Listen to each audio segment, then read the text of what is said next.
কি হয়েছে? আপনাকে যেন একটু কেমন লাগছে। কোনো কিছু নিয়ে কি আনকমফোর্টেবল ফিল করছেন? আনকমফোর্টেবল কেন হবো? ঠিক আছে। আংটি পছন্দ হয়নি?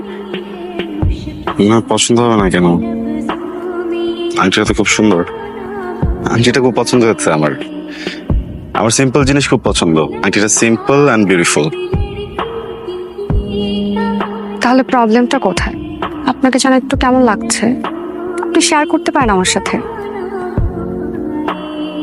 অনেস্টলি আমার বিয়ে করার কোনো ইচ্ছা ছিল না। ফ্যামিলির প্রেশার, মার প্রেশার, তো ভাবলাম যে বিয়ে তো কখনো না কখনো করতে হবে। যেহেতু মা তো প্রেশার দিচ্ছেন, করেই ফেলি। এখানেই ঝামেলাটা।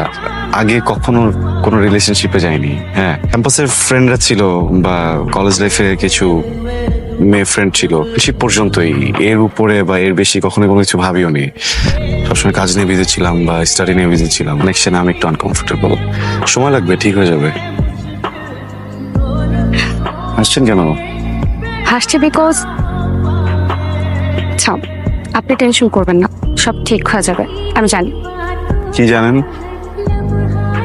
জানি আমার একটা রিলেশন ছিল, তো একটু একটু তো এক্সপিরিয়েন্স আছেই। ভালো তো। রিলেশনশিপ ছিল, ওটা ব্রেকআপ হলো কেন? If you want you can share. চলেন হাঁটি ওদিকে।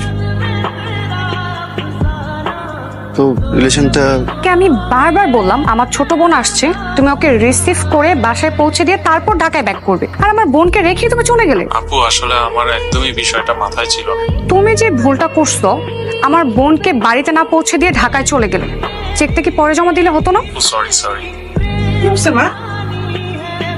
আর বলবেন না আন্টি, ড্রাইভারকে বলেছিলাম আমার বোনকে রিসিভ করতে, ও তাকে ফেলে রেখে চলে গেছে। এটা যে ব্যাপার হইলো, এটা নিয়ে মন খারাপ করে কিছু না, আমাদের গাড়ি তো আছে নাকি। সামনে শোন, হ্যাঁ মা, বলো। গাড়িটা নিয়ে একটু স্টেশনে যা। স্টেশনে কেন? ওর বোন আসতেছে, তাকে পিক করবে। সমস্যা নেই, আমি তাহলে গাড়ি চাবিটা কাউকে দিয়ে দিচ্ছি, তোমরা পাঠিয়ে দাও। হ্যাঁ, কাউকে কেন? আরে তো শালি হতে যাচ্ছে, তো বোনও বলতে পারিস। তো একদম আত্মীয়, একে কি কাউকে পাঠায় আনা? মা, আমি বাইরে একটু কথা বলছিলাম, প্রচুর টাইম লাগবে, আমি কাউকে পাঠিয়ে দিই নাকি? আব্বা, এইখানে যদি আমি হইতাম তাহলে কি তুমি এই চিন্তা করতে যে না আমি যাবো না, আরেকজনকে পাঠিয়ে দিব? তোমার সাথে আসলে কথাই পারবো না, যাচ্ছি আমি চেঞ্জ করি। এইবার মুখে হাসি ফুটেছে। Thank you so much aunty, আপনি না থাকলে যে কি হতো। So much aunty, thank you.